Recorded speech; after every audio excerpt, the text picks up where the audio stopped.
I was very fortunate to be born in a family in which cinema was part of my uh, upbringing. My father was a teacher at FTII.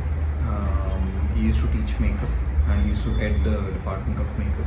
So I practically grew up in the FTI campus and surrounded by cinema. So my earliest memories of cinema are of Breathless, are of Wild Strawberries, are of Battleship Potemkin, and I must be what 6 or 7 years old. Of course, I didn't know the names of those films, but I still remember each and every visual of it. Ivan's childhood, be it Andrei Rublev.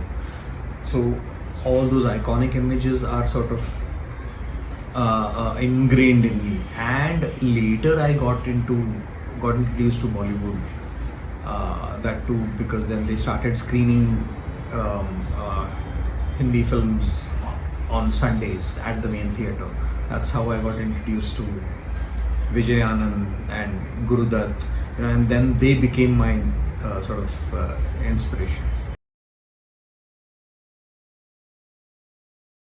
See, photography, yes, I used to do photography, but more than that, because it was an expensive proposition, so you couldn't shoot as much as you would like to.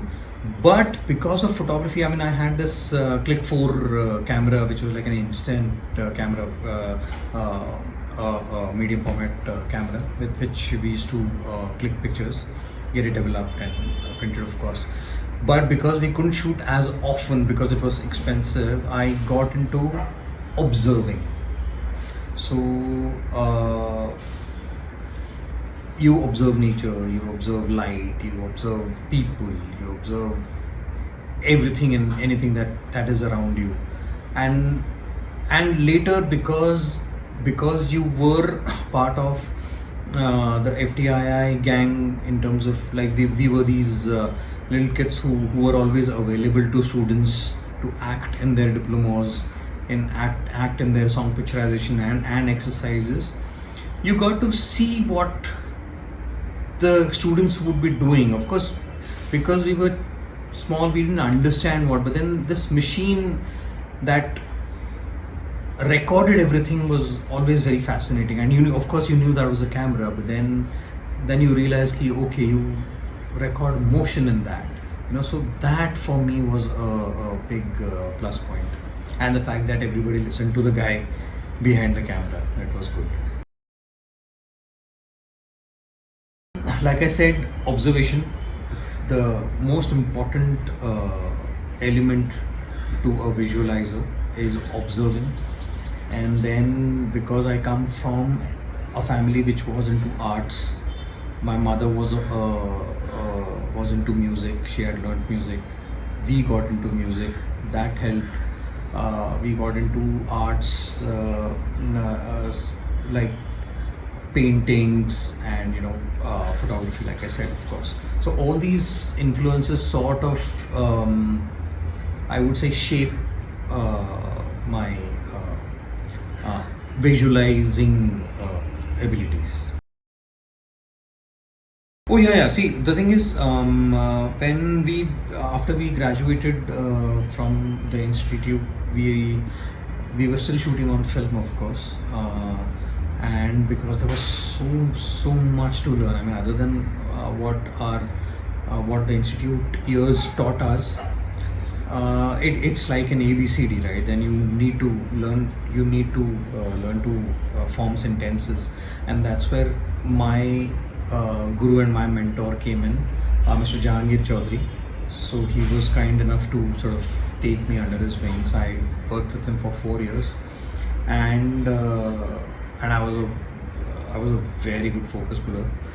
And of course, I didn't get to light as much as I would have liked to. But then, of course, seeing him and learning the tricks of the trade, that helped. And then I assisted Mr. Anup Jotwani in ads, who's again a brilliant mind. From him, I learned the aspect of detailing of products, of face, of skin, of hair and stuff like that. So that was a great learning. And then I assisted Deepti Gupta in a lot of commercials and one feature film. And from her I learned a different side of lensing which we are discouraged in film school. Like in film school, it's a classical way of looking at cinema, where these are the rules, and you have to follow such and such method if you want to convey something. But Deepti is one person who was, I would say, ahead of the curve because of the kind of stuff she was doing in her commercials, the kind of lensing she was using. So that was brilliant. And also, before coming to FTII, when I was doing a master's program, I used to assist Mr. A.S. Kanal. He actually introduced me to the finer things about cinematography. So I would say he was my first teacher.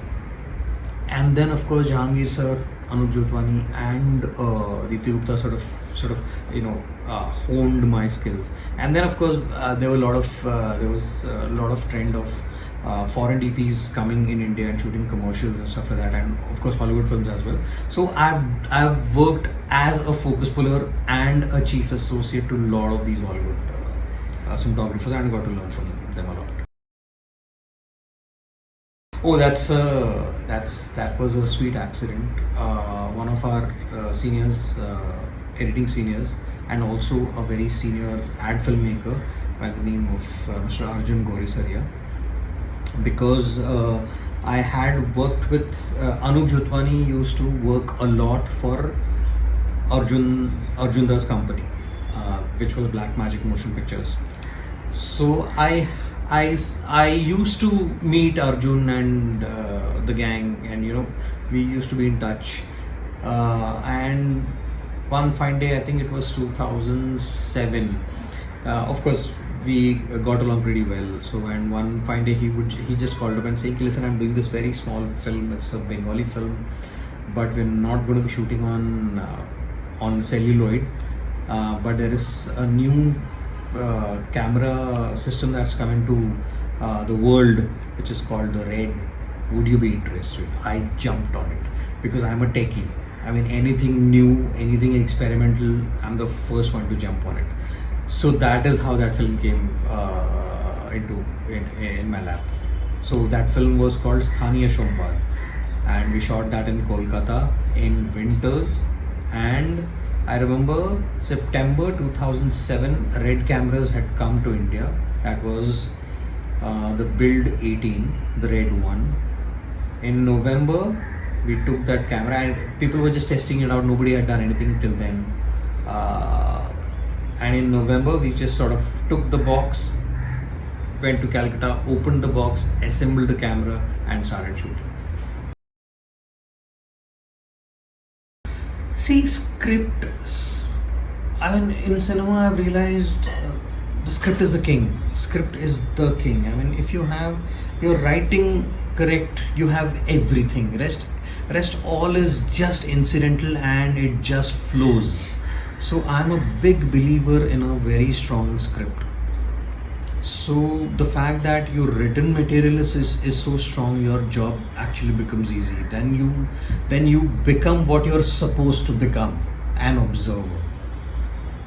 As a cinematographer, our primary job is to make people see what we are seeing, the way a writer or the person who has conceived the idea has sort of put it together. Our job is to just be there and capture it the way it is supposed to be, and the script guides you. We cannot tell the script as to how to go about it. The script tells us, but we just have to be ready to receive what the script is telling us. Style of cinematography, I hope I don't have a style of cinematography, because that will be so limiting. Because see it's like in music and ragdari, you have these basic 10 or 12 thoughts from which other rags sort of originate, but there are these primary ragas and then there are these substratas of ragas. But every person, like a Bhimsen Joshi ji's Yaman, or a Rashid Khan's Yaman, or Pandit Jasraj's Yaman, or Pandit Hariprasad Chaurasia's Yaman, they all sound different. And even though you would say Pandit Bhimsen Joshi from Kirana Gharana would have a certain style of a gaiki, but every time you heard a Yaman, it would be different. So, and for me, that is what is fascinating about this whole process of image making. The fact that every day a close-up is different is what attracts me to cinematography. If you bind yourself to light up a close-up in the same way every day, your growth as a cinematographer, as a storyteller, stops. Here, that's when I always come back to the script as to why script is so important, and we are mere observers. So for me, that is my style. My style is the script. I mean, it could be a horror genre, it could be a thriller, it could be a romantic drama, it could be comedy. The script demands a certain visual, and I would say that is my style. Okay, last year was pretty interesting. I was fortunate enough to shoot two feature films actually. One is a historical, and it's a Marathi film called Har Har Mahadev. It was a very challenging film for me because one, you're talking about a history of Marathas. That means Chhatrapati Shivaji Maharaj and his generals, specifically Baji Prabhu Deshpande. And the director Abhijit Deshpande, he insisted on shooting on real locations because it being a regional cinema, we have a lot of restrictions of budgets, so we couldn't create sets and all. So the challenge was, one, to shoot at real locations which don't exist because of government's apathy, or whatever you may call it, the way we have treated our rich cultural heritage, our history, is really saddening to see. But thanks to the advent of technologies, we have VFX help as well. But the challenge was to lens it correctly with whatever little structure was available, and yet make it look very convincing as to, you are in that era. So that was a fun project for me, something I'm really looking forward to. And the VFX is currently underway, and we'll be starting the color grading process sometimes next month. And another film, which is a Hindi film, of course. Again, it's an action spy thriller, which we shot in Turkey last. So that we are done with the DI. That was fun because there you have seen a certain template, I would say, of a spy thriller drama in terms of the kind of color spaces they have, in terms of kind of lensing people have used, and how they show a negative character, and the rivalries between two agencies, etc., etc. So here we have. I would like to believe that we have actually tried to do something different, not just in terms of the color palette of it, the lensing specifically, and generally the approach towards this whole interdepartmental rivalry in the countries of the secret services. So that was pretty interesting. And Turkey, of course, to show Turkey. People have seen Turkey in many films, but we didn't want to show Turkey the way you have seen it. So that was another challenge. So that is something I'm looking forward to. Is cinematography intuitive or something to learn? I would say a bit of both. You have to learn the craft in terms of the technical side of it, or the mathematics of it, or the physics of it, because you're dealing with light, you're dealing with optics, you're dealing with lenses, you're dealing with algorithms now because it's a digital era, the way images process, etc., etc. But then that is just the behind the science of it. But is cinematography intuitive? Hell yes, it is absolutely intuitive, because like I said earlier, the script tells you what to do. If the script will demand whether to use a 50 mm lens or an 85 mm lens or a 12 mm lens, so it is intuitive. And what happens is, like I said, because our first job as cinematographers is to be a good observer.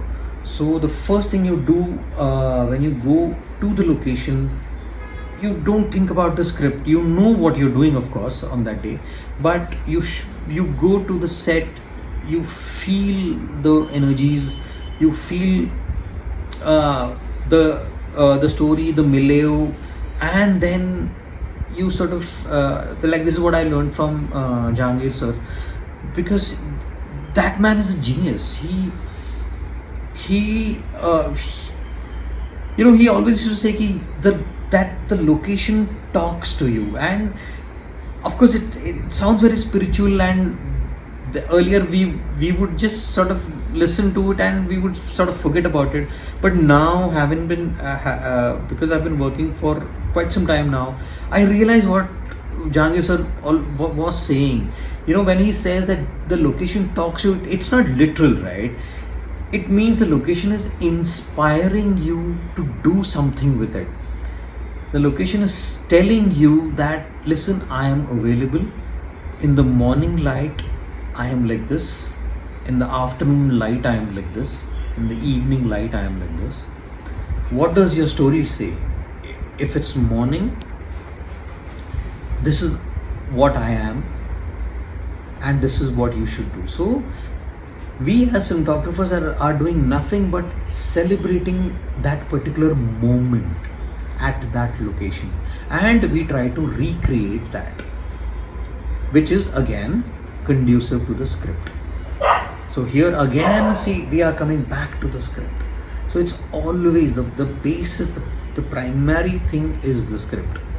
So it's very important for us as cinematographers to understand the space, understand the time, or like how my teachers used to say, you have to find a balance or a correlation between the spatio-temporal dimension of that of the entire space. And nowadays, because people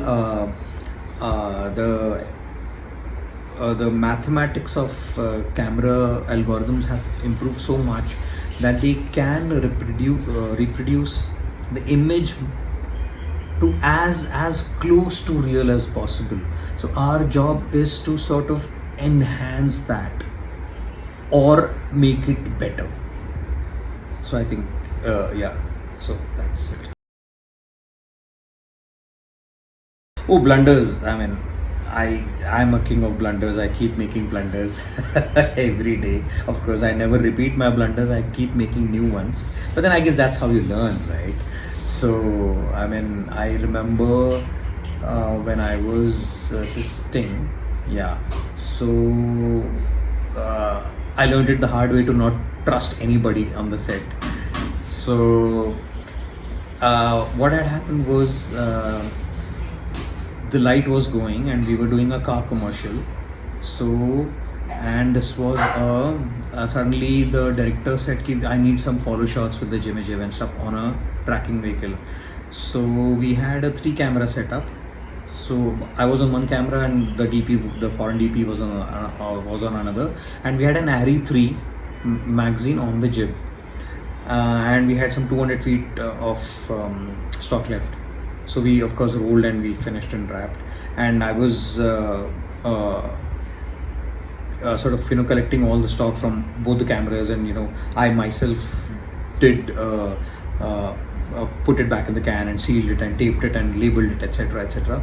And because we were running short of time and we had to travel very far, so I just happened to ask the camera attendant, saying कि दादा अपने वो अपना एरी 3 में से magazine unload कर लिया क्या?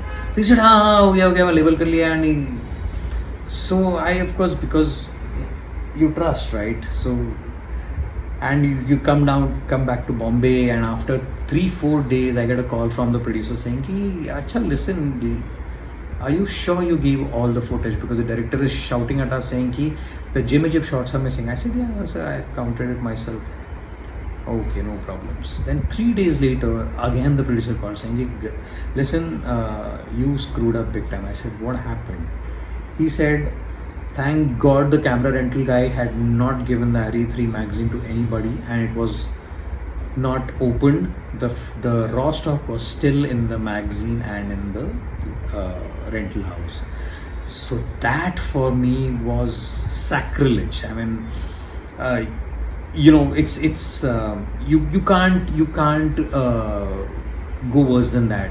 And that too as an assistant, it's your job, and there is absolutely no excuse for that mistake. So I hung my head in shame, and I apologize. Of course that doesn't help, because a mistake of that level can't be forgiven and shouldn't be forgiven. But that was a big learning experience for me, and from then onwards I stopped trusting anybody. So even if I would ask somebody to do something, I would just go and cross check and make sure that it is done the way it is supposed to, and I still follow it to the T. Yes, I have my team who I trust very much, but even then, just as a backup, I always cross check all the decisions I have made. So that's a big learning for me. See, aspiring cinematographers, observe, just keep observing, listen to music, paint. If you can't paint, observe, and just keep shooting. Even if it's on your phone, just keep shooting. That's how you learn. lot of aspiring cinematographers do give me a call saying we would like to come and watch you, learn with you. And I tell them, listen guys, you already know everything. Our times we didn't have YouTube, or we didn't have resources. We had only books and our teachers and our seniors to guide us. But now it's an open book. There are no secrets in cinematography anymore. You know everything. Now it is just about executing. But then people say, listen, but we don't know how then Alexa works, how Red works. I said, don't worry about it. They are just machines. What you do with those machines is what matters. So unless you know what you want to do or what you can do with those machines, it just doesn't matter. Again, story. What are you trying to say is far more important than how you say it. So if you have a phone, take a phone, shoot a product, do color grading on your laptop. Resolve is free, and make a small showreel. Yeah. Because I'll tell you something. Nowadays, when people call for showreels, nobody will watch a showreel for more than 2 minutes. And those 2 minutes decide whether you'll get a job or not. So make sure whatever you shoot in those 2 minutes, make it look good. Even if it's a 2-second shot, 3-second shot, which you've taken from your phone, people cannot make a difference. People don't know how to, whether it's been shot on Red or Alexa, as long as you make it look good. And hence, learn on your own, shoot, color grade, make a showreel, and that's how you learn. And just keep shooting.